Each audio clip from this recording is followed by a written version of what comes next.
얼마 전에 참 안타까운 일이 있었죠. 한 초등학교에서 초등학교를 담당하고 있는 담임 선생님이었죠. 그 아이의 담임 선생님은 아니었지만 한 교사가 한 초등학교 1학년짜리 어린 아이를 아무도 없는 곳에서 살해하는 그런 너무나도 끔찍하고 안타까운 일이 벌어졌습니다. 이 소식을 듣고 참 이 사회가 도대체 어떻게 되고 있는 건가라고 하는, 도대체 어디로 흘러가고 있는 건가라고 하는 너무나도 정말 막막한 마음이 개인적으로 좀 들더라고요. 초등학교 1학년 아이에게 있어서는 초등학교 선생님은 절대적인 존재라고 생각을 합니다. 그 학교에서만큼은 정말로 의지하고 정말로 존경하고 정말로 신뢰해야 하는 그 존재가 바로 담임 선생님, 그리고 초등학교 선생님이라고 생각을 하는데, 그 초등학교 선생님에 의해서 그렇게 믿었던 초등학교 선생님에 의해서 정말 끔찍한 죽음을 맞이하게 된 일이야말로 정말 이것을 어떻게 설명해야 될지 모르는 정말 안타까운 일이라고 생각을 합니다. 작년에도 있었고, 그리고 지금도 벌어지고 있고, 점점 더 반복되어지는, 그리고 그 사건의 횟수가 늘어나고 있는 사건 중에 하나가 무엇이냐면은 존속살인입니다. 존속살인이라고 하는 것은 자신의 부모를, 아버지가 됐든 어머니가 됐든 그 자신의 부모를 죽이는, 그리고 폭행하는 이런 일들이 계속해서 벌어지는 현상을 우리가 이 사회에서 보고 있는데, 정말 말도 안 되는 일이잖아요. 그렇죠? 자신의 부모를 자녀들이 폭행하거나 살해하는 일들이 벌어지는 것. 그런데 이것을 반대로도 사건이 일어나고 있습니다. 부모가 자녀를 살해하는 일들이 벌어지는 거죠. 그 부모에게 있어서, 특별히 어린 자녀에게 있어서 부모의 존재는 절대적인 존재예요. 정말 하나님 다음으로 의지하고 그리고 믿을 만한 존재가 바로 부모라고 하는 존재인데, 그 부모의 손에 의해서 폭행을 당하거나 아니면 사망하는 일이 벌어진다라고 하는 것은 정말 있을 수 없는 일이라고 생각을 합니다. 그만큼 우리가 살아가는 이 시대에서는 정말 믿을 만한 존재였던 선생님에 의해서 어떤 끔찍한 일이 벌어지고, 그리고 절대적으로 신뢰하고 의지하고 믿을 만한 존재였던 부모에 의해서 이렇게 끔찍한 일이 벌어지는 이런 일들이 일어나면서, 그 믿을 만한, 이전에는 정말로 신뢰하고 정말로 믿음을 의심하지 않았던 존재에 대해서 의심하게 되고, 그리고 신뢰하지 못하게 되는 일이 지금 이 사회에서 벌어지고 있는 겁니다.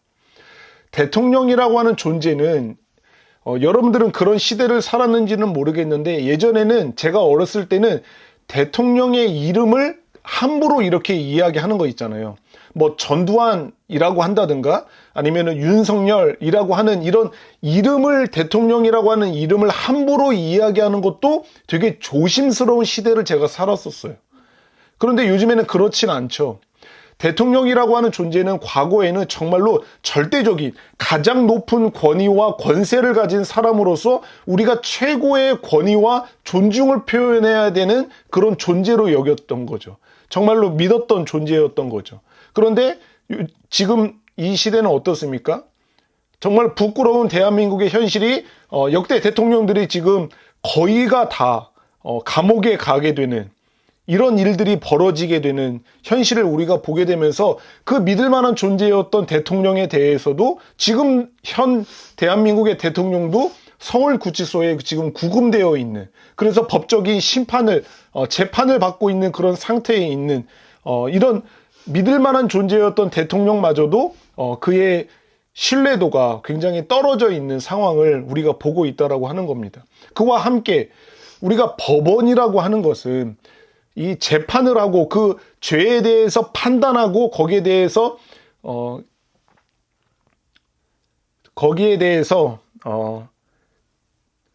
선고를 내리는, 그 지은 죄에 대해서 재판을 거쳐서 거기에 대한 합당한 죄에 대한 형벌을 선고하는 그런 기관이 법원마저도 지금은 어떻습니까? 사람들의 마음속에 법원마저도 이제는 믿을 만한 곳이 못 되다라고 이야기하는 거예요. 왜냐하면은 그 법원에서 그 형벌을 선고하는 그 재판관들, 그 판사들조차도 어떤 자신의 정치적 성향이나 자신의 어떤 이익을 위해서 이렇게 판단하고 저렇게 판단하는, 이렇게 선고하고 저렇게 선고하는 일들이 벌어지는 것을 보면서 그 우리가 신뢰하고 믿을 만한 기관이었던 법원마저도 우리가 신뢰하지 못하는, 믿지는 못하는 상황 속에 놓여지는 겁니다. 또 하나 이야기해보자면은 교회라고 하는 곳. 예전에 여러분들이 살았던 시대보다도 이제 제가 조금 더 전의 시대를 살았지만, 제가 살았던 시대에서도 그 지금처럼 정도는 아니지만 교회가 그렇게 신뢰하고 믿을 만한 곳은 아니었던 기억이 있어요.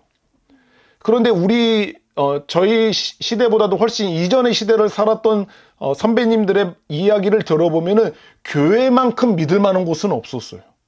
그래서 사람들이 죄를 짓고 도망을 하는 사람들이 교회로 그렇게 피신을 했던 적이 많이 있을 만큼 교회는 굉장히 믿을 만한 곳이고 신뢰할 만한 곳이었어요. 그런데 지금의 시대는 어떻습니까? 교회를 믿을 만한 곳이라고 생각하는 사람들은 정말 드물 거예요. 특별히 믿지 않는 사람들의 생각 속에는 더더욱 그런 거죠. 그게 왜 그러냐라고 했을 때 거기에 대한 책임이 굉장히 큰 사람들 중에 하나가 저와 같은 직업을 가진 목사라고 하는 사람들이에요. 이 목사님이라고 하는 사람들이 과거에는 정말 큰 존경심을 표했을 만큼 그런 권위를 가졌던 목사라고 하는 직업에 있던 사람들이 일반 성도들과, 아니 세상 사람들, 믿지 않는 세상 사람들보다도 더 악한 죄를 짓고 감옥에 가거나 법의 판단을 받는 그런 모습들을 보면서 그 목사님도 믿을 만한 존재가 못 되게 되는 거예요.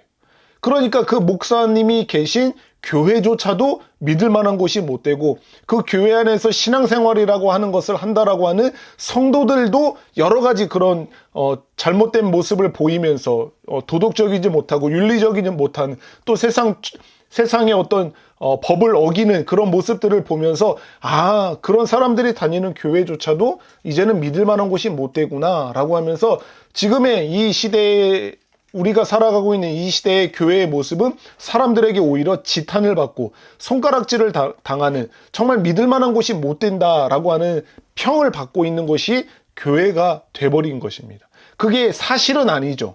그것은 분명히 사실은 아니에요. 그런 교회가 한두 교회, 그리고 몇몇 사람들이, 그런 사람들이 있을 수는 있지만 모든 교회가 그렇지는 않은데, 사람들에게 있어서 너무나도 많은 교회들이 이런 교회라고 하는 인식을 갖고 살아가는 게 지금의 현 상황입니다.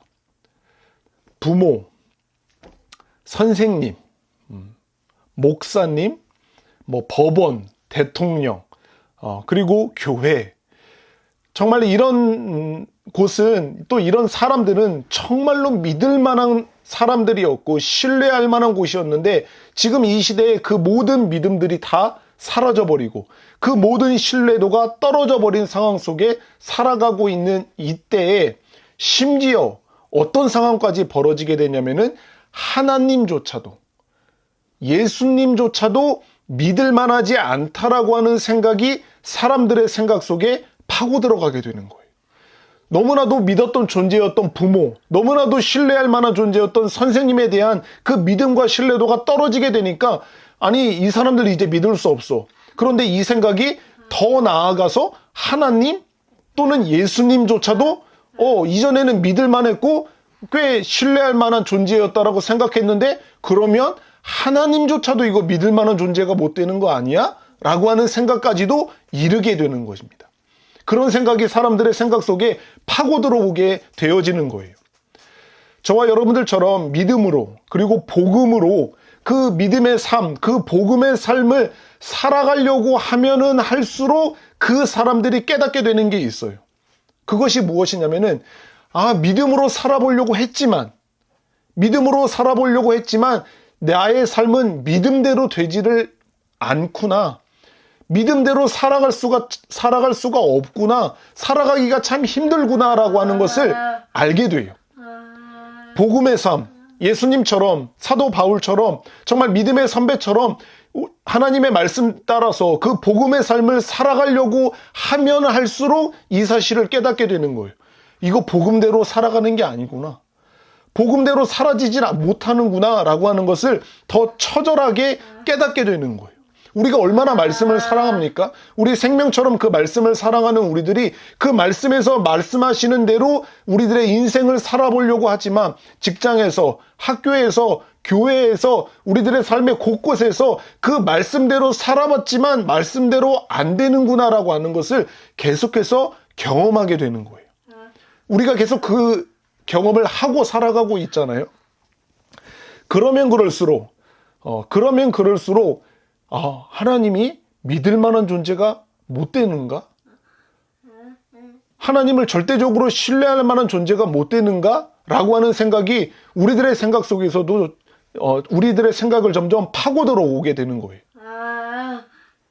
믿으면, 예수님을 정말 찰떡같이 그리고 굳게 믿으면 이 문제가 해결될 줄을 알았어요. 그래서 그렇게 살아봤는데 그 문제가 어떻게 됩니까? 해결되지 않는 경우들을 우리는 더 많이 경험해요. 해결되는 경우도 있지만 정말 믿음으로 살아냈더니 그 문제가 해결될 줄 알아서 기대를 했는데 오히려 그 문제가 전혀 해결되지 않는 그런 일들을 경험하게 되는 거예요. 기도하면 우리의 기도에 응답하시는 줄 알고 열심히 기도한단 말이에요. 그런데 기도해도 안 되는 나의 삶의 여러 가지 어려움과 문제들을 경험하게 되는 거예요. 진짜 기도하면 되는 줄 알았어요. 열심히 간절하게 많이 기도하면은 그 문제가 해결될 줄 알고 그렇게 했단 말이에요. 그런데 그러지 못하는 걸 우리는 경험해요. 내가 포기하고 내가 내려놓으면은 좀 그게 변할 줄 알았어. 그 상황이, 그 사람이, 그 문제가 변화될 줄 알았단 말이에요. 그런데 희생하고 포기하고 나를 내려놔도 변화되지 않는 것을 우리는 또 보게 되는 거죠. 낮아지고 겸손하면은 하나님이 나를 높이신다고 말씀하셔서 내가 낮아졌어. 다른 사람들 앞에서 더욱 겸손해지려고 했단 말이에요. 그런데 더 사람들 앞에서 내가 높아지고 드러나게 되는 것이 아니라 오히려 더 지탄받고 손가락질을 받고 낮아지게 되는, 처절하게 낮아지게 되는 그런 모습 또한 우리가 경험을 하게 됩니다. 이런 경험을 한두 번씩 하다 보면은 무서운 생각이 우리의 생각 속에 파고 들어가는 거예요. 이전에는 단 한 번도 품지 않았던, 단 한 번도 우리들의 생각 속에 품지 않았던 생각이 우리 생각 속에 들어오게 되는데, 설마 이러다가 나만 실패하는 거 아니야? 믿음으로 복음으로 살아간다고, 말씀대로 살아간다고, 희생하고 포기하고 헌신하고 나를 내려놓고 예수님의 말씀을 순종하며 살아가는 그런 나만 이러다가 망하는 거 아니야? 이러다가 나만 죽는 거 아니야? 믿음대로 살지도 않고 복음대로 살지도 않아. 헌신하고 낮아지도 않고 저 교만하고 악을 일삼는 저 사람들은 계속해서 성공하고 승리하고 행복하게 잘 살았는데 이러다가 나만 실패하고 나만 망하는 거 아니야? 나만 골로 가는 거 아니야? 라고 하는 생각을 하면서 부지불식간에 우리들의 머릿속에 하나님도 믿을 만한 존재가 못 되는가? 하나님도 신뢰할 만하고 하나님만 의지하면은 안 되는 거 아닌가? 라고 하는 생각이 우리들의 생각 속을 파고들어 오게 되는 거예요. 오늘 본문 말씀은 신명기 말씀입니다. 신명기 말씀은 그 430년이라고 하는 너무나도 오랜 시간 동안에 종살이했던 애굽이라고 하는 거대하고 강대국이었던 그 나라로부터 하나님이 그들을 건지신 거죠. 거기서부터 꺼내주신 거예요. 거기서부터 구원해 주시는 거죠.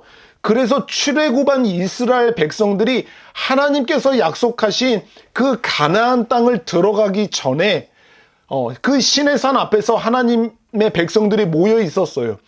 그 지금 가나안을 앞두고 그 앞에 모여서 지금 마지막 그 모세를 통해서 하나님의 말씀, 하나님의 명령과 법도와 규례들을 다시 한번 받아 하나님의 약속들을 받는 그런 내용들이 신명기 말씀에 기록이 되어져 있는 거거든요. 그래서 이스라엘 백성들, 지금 오늘 이 본문의 말씀을 받는 이스라엘 백성들은요, 하나님께서 약속하신 가나안 땅을 이제 들어가기 바로 목전에 있는 거예요. 바로 앞에 서 있는 거죠. 그래서 그 나라를 이제 우리가 취해야 되는데, 그 나라가 어떤 나라라고 생각을 알고 있었냐면은 만만한 나라가 아니에요. 그 가나안 땅에는 수많은 강하고 힘있고 능력 있는 정말 무시무시한 민족들이 거기에 살고 있는 거예요. 떡하니. 그래서 거기를 지금 들어가는 중에 있는 거예요. 그 들어가는 중에 지금 모세를 통해서 하나님께서 이스라엘 백성들에게 이 말씀을 해주고 계시는 거예요. 오늘 말씀을 제가 다시 한번 읽어보면 이렇습니다. 그들을 두려워하지 말고 내 하나님 여호와께서 바로와 온 애굽에게 행하신 것을 잘 기억하되 라고 이렇게 말씀하시는 거예요. 지금 이 말씀을 하기 전에 바로 앞절에 뭐라고 이야기를 하냐면요, 이스라엘 백성들의 마음이 지금 어떤 마음인지, 그 하나님께서 약속하신 가나안 땅을 들어가기 전에 지금 그 바로 목전에 있는 이스라엘 백성들의 마음이 어떤 마음인지를 바로 이 전 구절에서 이야기를 해주는 거예요. 17절 한번 읽어봅시다. 17절 시작. 내가 혹시 심중에 이르기를 이 민족들이 나보다 많으니 내가 어찌 그를 쫓아낼 수 있으리요 하리라마는. 이스라엘 백성들의 마음이 지금 어떤 마음인 것 같아요? 두려운 마음인 거예요. 예. 거기에 강하고 큰 민족들이 살고 있는 것을 알고 있어요. 어떤 민족들이 살고 있는지를 안단 말이에요. 지금 거기를 지금 쳐들어가야 되는 거예요. 그러다 보니까 지금 이야기를 하는 거죠. 이 민족들이 나보다 많으니 내가 어찌 그 민족을, 그 백성들을 쫓아낼 수 있으리요 라고 두려워하는 마음이 그들 가운데 있는 거예요. 그런 마음 가운데 있는 이스라엘 백성들에게 지금 하나님께서 말씀하시는 거죠. 그들을 두려워하지 말어라. 너보다도 많고 너보다도 강해 보이는 그 민족들을 지금 두려워하지 말고 내 하나님 여호와께서 바로와 온 애굽에게 행하신 것을 기억해라. 이게 무슨 말이냐면은 지금 자신들의 세대는 아니고 직접 경험한 사람보다 경험하지 않았던 사람들이 많기는 하지만 자신의 부모 세대로부터 계속해서 익히 들어 알고 있던 내용이에요. 그 애굽이라고 하는 나라에서부터 털끝 하나 상하지 않고 수많은 이스라엘 백성들이 거기서부터 구원받은 일들, 거기서부터 출애굽한 일들을 들은 사람들이란 말이에요. 어떤 일이 가장 드라마틱한 일이 있었습니까? 그 넓은 깊은 홍해 바다를 마른 땅으로 건넜던 일들을 이들은 알고 있어요. 그죠? 그것들을 분명히 알고 있단 말이에요. 그러면서 바로와 온 애굽에게 행하신 것, 그 가장 강대국이었던 그 나라의 왕에게 10가지 재앙을 일으켰잖아요. 애굽 땅에. 그래서 바로 왕이 두 손 두 발 다 들고 너희들 나가라. 너희들 하고 싶은 대로 하라고 하면서 그들을 그냥 다 보낸 거예요. 어쩔 수 없이. 하나님께서 그 기적을 베푸시고, 그래서 그들이 애굽을 떠나서 홍해 바다 앞에 섰는데, 그때 이 바로가 정신을 차린 거죠. 이거 안 되겠다 하고 다시 죽이러 이스라엘 백성들을 쫓아간 거예요. 그 무서운 군대를 이끌고. 그러자 하나님께서 그 넓고 깊은 바다였던 홍해 바다를 가르시는 거죠. 쩍하니 반으로 가르셔서 그 바닷물들을 벽으로 세우시고 그 땅을 마른 땅으로 이스라엘 백성들이 건너고, 그 뒤를 쫓아오는 애굽의 군대를 이스라엘 백성들이 다 건너니까 다시 그 바다가 하나가 되어서 모두 다 그 바다에 몰살돼 죽게 되는 이 놀라운 기적을 베푸신 것, 바로와 온 애굽에게 행하신 것을 너희들이 기억해라. 기억해라라고 하는 것은 무슨 말이냐면은, 다른 표현으로 말하면은 여호와 하나님을 믿어라라고 하는 거예요. 온 바로와 온 애굽에게 행하신 그 놀랍고 큰 그 기적을 일으키셨던 하나님 너희들이 듣고 보고 경험하지 않았느냐? 그 하나님을 믿어라 라고 하는 거예요. 두려워하는 마음이 있는 거예요. 지금 믿음으로 지금 가나안 땅을 가려고 한단 말이에요. 하나님의 말씀을 순종해서 지금 가나안 땅을 취하려고 한단 말이에요. 그럼에도 불구하고 그 강하고 많은 그 가나안 땅의 백성들을 보면서 두려운 마음이 있는 그들에게 하나님 이거 믿을 만한 분 맞아? 하나님 말씀 따라서 지금 저 가나안 땅에 우리가 들어가는 게 맞아? 이러다가 나만 골로 가는 거 아니야? 나만 죽는 거 아니야? 우리 가족만 실패하는 거 아니야? 이런 생각이 드는 이스라엘 백성들에게 두려워하지 말고 여호와 하나님을 믿어라라고 하는 거예요.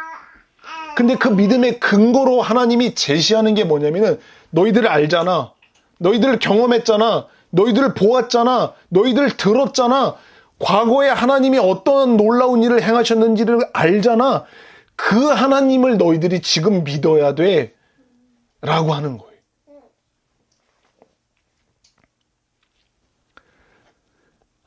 예수님과 함께 예수님이 3년 반이라고 하는 공생애를 이 땅 가운데 행하셨죠. 제자들과 예수님과 함께 동고동락하면서 예수님이 정말 말할 수 없는 놀라운 기적을 베푸시는 것을 함께 옆에서 직접 보고 듣고 경험한 제자들이 있었죠. 그쵸? 그냥 들은 이야기가 아니에요. 자신의 눈앞에서 그냥 물이 포도주로 바뀌는, 눈먼 자가 눈을 뜨고 저는 자가 걷고 죽은 자가 살아나는 것을 자기 두 눈으로 똑똑히 예수님께서 행하시는 것을 본 제자들이에요. 그런데 그 제자들이 예수님께서 군인에 의해서 붙잡혀 갔어요. 무기력하게 그 몇몇 군인들이 와서 붙잡으러 오니까 그냥 무기력하게 그 군인의 손에 의해서 붙잡혀 갔어요. 그리고 나서 재판을 받으세요. 그리고 선고가 내려지죠. 사형. 그것도 십자가에서 처형당하는 선고를 당하시고 결국 십자가에 두 손 두 발이 못 박혀 죽으시고 그 예수님, 자신과 함께 했던 그 예수님이 돌무덤에 묻히시는 것을 경험했어요. 제자들이. 그러자 그 기적, 놀라운 기적을 행하시는 예수님과 함께 있을 때는 자신의 인생을 송두리째 맡길 만한, 믿을 만한 분이라고 확신했어요. 그분만을 신뢰하고 그분만을 의지했던 제자들이었단 말이에요. 그런데 그 예수님이 십자가에서 무기력하게 못 박혀 죽으시고 무덤에 앉히시게 되자 그들의 마음속에도 우리와 같이 이런 생각이 드는 거예요. 예수님 믿을 만한 거 맞아? 내 인생을 걸만한, 내 인생을 송두리째 걸고 그분만을 신뢰하고 그분만을 믿을 만한 존재가 맞나? 라고 하는 생각이 들었던 거예요. 성경이 그렇게 표현하지는 않았어요. 이런 말들이 기록되어 있지는 않지만 예수님을 따랐던 그 제자들, 예수님이 십자가에 못 박혀 죽으시고 난 이후에 예수님의 모습을 보면서 이 제자들이 가졌던 말과 행동들을 보면은 이런 생각을 가졌던 게 분명해요. 오늘 우리가 베드로의 고백도 했잖아요. 베드로가 눈앞에서 자신과 동고동락하면서 수많은 기적을 베풀었던 그 예수님이 쳐다보는 눈앞에서 저분 몰라요. 왜 그 사람 모르는 사람이에요. 나랑 아무 상관없는 사람이에요. 라고 부인하는 일이 벌어진 것을 보면은 이런 생각이 들었던 거죠. 믿을 만한 존재가 못 되는구나. 내가 끝까지 신뢰할 만한 분이 못 되는구나. 라고 하는 생각을 가졌던 거죠. 네. 제자들도 그런 지금 오늘 이스라엘 백성들, 이 가나안 땅의 거대한 민족과 그 무시무시한 군대를 갖고 있는 그 백성들을 향해서 두려워하는 마음을 가졌던 것처럼 과거에 출애굽한 일들을 듣고 보고 알았단 말이에요. 그런데 자기 눈앞에서 지금 저런 일들이 펼쳐지는 것을 보면서 믿을 만한 존재가 못 되는구나. 내가 신뢰할 만한 존재가 못 되는구나 라고 하는 생각을 가졌던 이스라엘 백성들처럼 지금 예수님을 따랐던 제자들도 그런 마음을 가졌던 거죠. 하나님을 믿고 또 예수님을 믿고 하나님의 말씀을 따라 그 말씀을 의지하며 그 말씀에 능력이 있음을 신뢰하며 그렇게 살다가 고통의 문제가 해결되지 않고 내 삶에 지긋지긋한 정말 하나님 앞에 간절히 기도했던 그 문제도 해결되지도 않고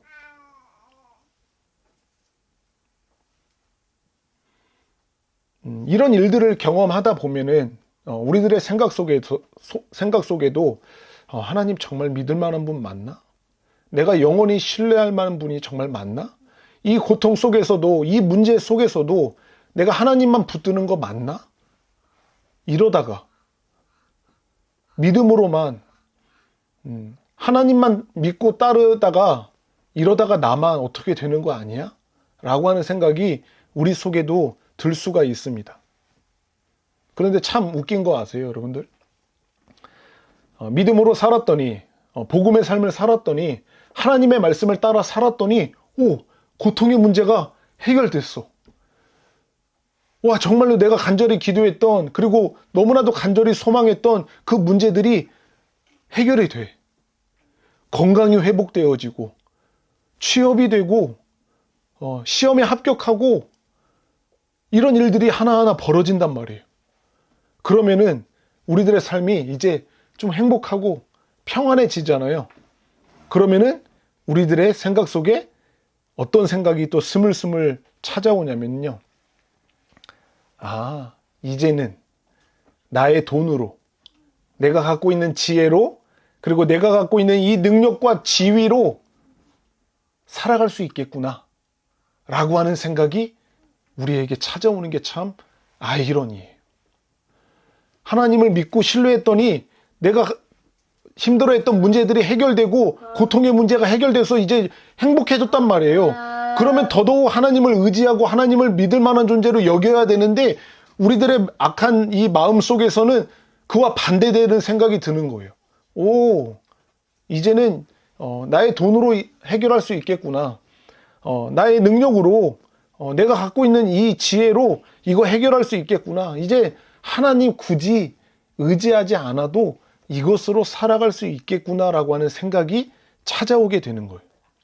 그러면서 어떤 동일한 일이 벌어지게 되냐면은 하나님께 묻지 않게 되어집니다. 이전에는 하나님 어떤 문제가 생기고 어려움이 생기고 고통이 찾아오면은 늘 하나님께 물었어요. 하나님을 찾았단 말이에요. 하나님 도와주세요. 하나님 어떻게 해요? 제가 어떻게 하면 되겠습니까? 라고 하면서 하나님 앞에 무릎 꿇고 하나님 앞에 구했단 말이에요. 물었어요. 그런데 이제 살만하게 되고 평안해지고 행복해졌어. 그러니까 하나님께 묻지 않는 거예요. 어떤 문제가 생기면 제일 먼저 드는 생각은 그거 얼마 드리면 해결할 수 있는 거지. 그거 내가 알고 있는 인맥이 있어. 그 사람한테 연락해서 하면은 그 문제 해결되는 거야. 병 들었어? 하나님 앞에 묻는 게 아니에요. 어떻게 해요? 도와주세요 라고 묻는 게 아니에요. 어떻게 해요? 좋은 병원, 좋은 의사, 좋은 약, 그게 생각이 나는 거죠. 그러니까 하나님께 묻지 않는 그런 일들이 벌어지는 거예요. 돈으로 해결하면 되고 사람을 찾아가면 되고 머리로 계산하면 돼요. 그러면은 나의 똑똑한 지혜로 그 문제들을 어떻게 해결하면 되는지를 팍팍 생각이 난단 말이에요. 내가 경험해봤거든요. 이거 이렇게 하면 되거든. 이렇게 했더니 해결이 되거든. 그렇게 행동하면서 자신의 삶에 닥친 여러 가지 고통과 문제들을 하나하나 자신의 힘과 능력과 돈으로 해결하는 모습을 보이게 되는 거예요. 그럴수록 그의 마음속에는 더더욱 굳어지는 생각은 하나님은 그렇게 믿을 만한 존재가 못 되는구나 라고 하는 생각이 찾아오게 되는 겁니다. 참 무섭죠, 여러분들. 저뿐만 아니라 아마 여러분들도 여러분들의 생각 속에 이런 부지불식간에 찾아온 생각들이 한두 번씩은 있었을 거라고 제가 감히 생각을 해보지만 정말로 그렇게 되는 거예요. 예, 정말로. 요즘에 이 시대가 갖고 있는 그런 생각들이 우리의 생각 속에서도 찾아와서 정말 하나님도 이제는 믿을 만한 존재가 못 되는 거 아니야? 하나님만 믿고 하나님만 의지하며 살다가 이러다가 큰일 나겠구나 라고 하면서 우리의 눈이 다른 곳을 향하는 거예요. 전적으로 하나님께서는 우리들에게 원하시는 게 뭐예요? 100%의 믿음과 100%의 신뢰를 요구하세요. 한 80%만 나를 믿고 한 10%, 20%는 다른 것들을 의지하고 그 힘과 능력을 신뢰하면서 살아라고 하지 않으세요. 100%의 믿음, 100% 의지하고 나를 신뢰하기를 하나님은 원하신단 말이에요. 그런데 우리들의 생각 속에는 이러다가 큰일 나겠구나. 믿음으로만 살다가는 큰일 나겠구나. 하나님도 이제는 믿을 만한 존재가 못 될 수 있겠구나 라고 하는 생각을 하게 되는 거죠. 이스라엘 백성들의 모습 속에서 지금 하나님께서 이야기를 하시는 거예요. 너 그런 마음 들 때 두려워하지 말고 기억해야 될 게 있어 라고 하시는 거예요. 너 기억해야 될 게 있어. 뭘 기억해야 되냐 이야기 하시냐면은 과거에 너희들에게 그리고 너에게 행하신 하나님의 놀라운 손길들을 기억해라. 하나님이 너에게 베푸셨던 그 은혜와 사랑과 기적을 기억해라. 그리고 나를 끝까지 믿어라 라고 말씀을 해주시는 거예요. 이것은 오늘날 믿음의 삶을 살아가는 저와 여러분들에게도 동일하게 말씀하시는 말씀이라고 생각이 듭니다. 여러분들이 이 세상의 거대한 생각의 흐름 속에 엄습하는 그 생각을 통해서 우리의 생각 속에서도 하나님 믿을 만한 존재가 못 되는구나. 하나님만 믿고 의지하며 살다가 이거 큰일 나겠구나 라고 생각하는 우리들에게 하나님이 오늘 이 말씀을 통해서 이야기하시는 거예요. 두려워하지 말고 너의 인생 속에서 놀라운 일을 행하신 그 하나님을 기억해라. 그리고 하나님을 영원토록 믿어라 라고 말씀을 해주시는 거예요. 그 무서운 생각들이 우리에게 찾아올 때 우리는 첫 번째로 하나님께서 어떤 분이신지를 우리는 기억해야 될 필요가 있는 거예요. 하나님이 어떤 분이신지를 우리는 말씀을 통해서 발견하고 그 말씀을 통해서 발견한 하나님에 대해서 우리는 기억해야 돼요. 우리 하나님은 영원하신 분이세요. 우리 하나님은 지존하신 분이세요. 우리 하나님은 불변하시는 분이세요. 우리 하나님은 완전하신 분이세요. 그것을 우리는 성경을 통해서 발견했잖아요. 그것을 우리는 기억해야 돼요. 하나님이 어떤 분이신지를 우리가 기억할 때 우리 안에 들어왔던 이 무서운 악한 생각들을 떨쳐버릴 수가 있는 거예요. 아니지. 하나님은 믿을 만한 분이지. 왜? 하나님은 영원하시고 무한하시고 불변하신 하나님이기 때문에 우리는 그 하나님을 영원토록 믿을 만한 분이지 사람들과 같은 분이 아니잖아. 하나님은 그렇게 행하시는 분이 아니잖아 라고 하는 것을 우리는 알고 기억할수록 우리들의 무서운 악한 생각들을 떨쳐버릴 수가 있는 거예요. 아니야. 그래도 우리 하나님은 믿을 만해. 아니야. 여전히 지금도 하나님만을 믿을 만한 분이야 라고 우리는 말할 수가 있게 되는 거예요. 또 나아가서 두 번째 우리가 알아야 되는 것은요, 하나님께서 역사 가운데 그리고 우리들의 인생 가운데 어떤 일을 행하셨는지를 기억해야 되는데 가장 먼저는 역사 가운데 어떤 일을 행하셨는지를 우리가 기억해야 될 필요가 있어요. 이것은 무엇을 이야기하는 거냐면 바로 십자가를 기억하라고 하는 거예요. 2000여 년 전에 팔레스타인이라고 하는 그 작은 도시에 골고다 언덕에 십자가에 못 박혀 돌아가신 예수 그리스도, 그분이 왜 십자가에 못 박혀 돌아가셨는지를 우리는 똑똑히 기억해야 돼요. 이것이 우화가 아니잖아요. 이게 소설이 아니잖아요. 이거는 역사 가운데 그 예수님께서 십자가에 죽으신 사건이 일어난 것을 우리는 믿잖아요. 그것이 무엇을 의미하는 겁니까? 우리들의 모든 죄를 도말하신 것, 우리들의 모든 죄의 형벌을 대신 짊어지시고 우리를 자유케 하고 깨끗게 하고 정결케 하셨다라고 하는 그 사실을 말하고 있는 거잖아요.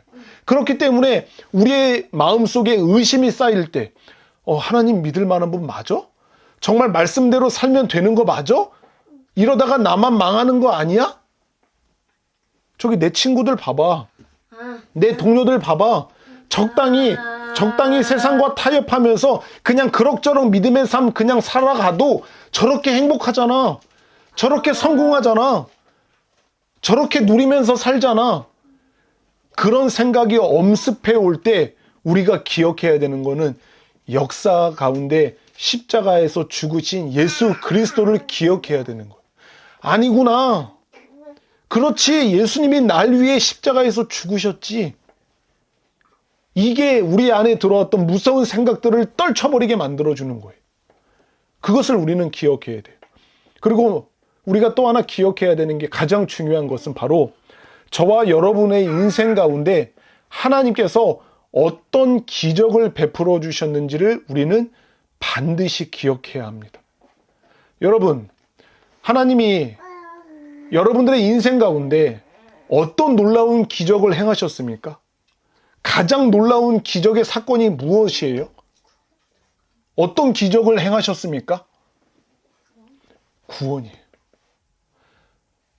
하나님은 아무런 자격이 없어요. 하나님으로부터 그런 구원을 받을 만한 아무런 자격과 공로와 행한 일이 우리에게는 없어요. 그런데 하나님께서 그냥 죽어있는 영원한 멸망에 처해질 운명에 있던 우리에게 찾아오셔서 우리 죽어있던 우리를 하나님의 말씀으로 살리셔서 영원한 생명으로 하나님의 자녀로 영원토록 살게 하신 이 놀라운 기적을 행하셨단 말이에요. 그게 여러분들의 인생 가운데 일어난 가장 놀라운 기적 중에 하나예요.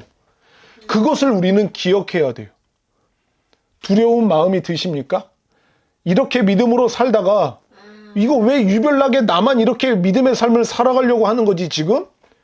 아니 박 목사님 말씀 따라서 왜 나만 이렇게 믿음의 삶으로 복음의 삶으로 이렇게 살려고 하는 거지? 내 친구들 봐봐. 적당히 그냥 썬데이 크리스찬으로 살면서도 얼마나 많은 돈을 가지고 얼마나 많은 즐거움과 쾌락과 행복을 누리면서 살아가. 이거 왜 나만 유별나게 믿음의 삶을 산다고 이러고 있지? 이러다가 나만 찌질이처럼 망하는 거 아니야?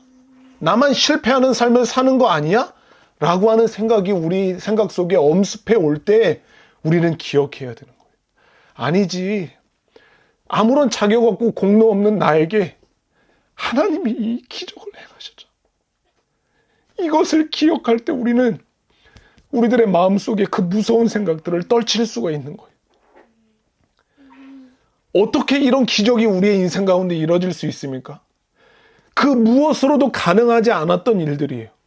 이스라엘 백성들이 430년 동안 종살이했던 그들의 머릿속에는 뼛속까지 종으로서의 생각만 가득했어요. 자신들이 하나님의 백성들이라고 하는 것은 다 잊어버렸단 말이에요. 아무런 기대와 소망을 가질 수 없었어요. 이 수많은 사람들이 어떻게 이 강한 바로의 손에서 벗어날 수 있다고 하는 것을 아무런 생각을 할 수가 없었단 말이에요. 그런데 하나님은 그 기적을 일으키셨어요. 그 수많은 이스라엘 백성들을 털끝 하나 상하지 않고 그 바로의 손에서 그 놀라운 강한 군대의 손에서 그들을 건지셨단 말이에요. 그 기적을 기억해야 돼요. 우리가 앞으로 만나게 될 그 가나안 백성들의 그 무서움을 기억하고 우리가 두려워해야 할 것이 아니라 우리의 인생 가운데 이 바로의 손에서 우리를 건지신 하나님, 그 홍해 바다를 건너셔서 우리를 생명을 살리신 그 하나님의 능력, 우리 하나님이 이런 하나님이지 나에게 이런 기적을 행하신 하나님이시지, 이것을 기억할 때 하나님 정말 믿을 만한 분 맞아? 정말 믿을 만한 거 맞아? 라고 하는 생각을 깨끗하게 떨쳐버릴 수가 있는 거예요.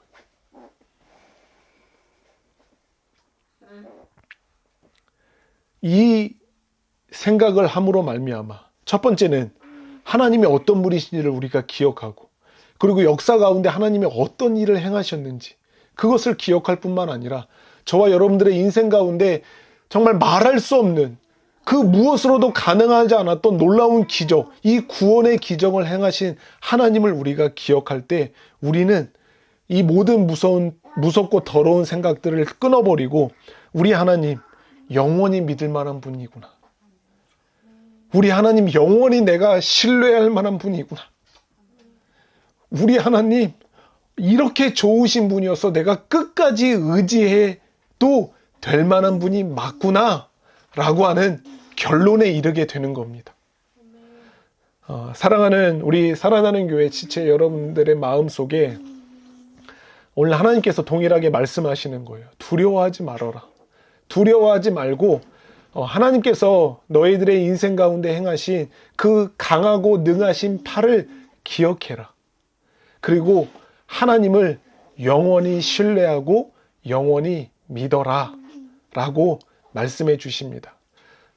저와 여러분들의 인생 가운데 어떠한 의심도 없이 그리고 어떠한 딴 생각 없이 영원토록 하나님만을 믿고 하나님만을 신뢰하고 하나님만을 의지하며 살아가시는 저와 여러분들의 모든 인생이 되시기를 예수님의 이름으로 축복합니다. 아멘.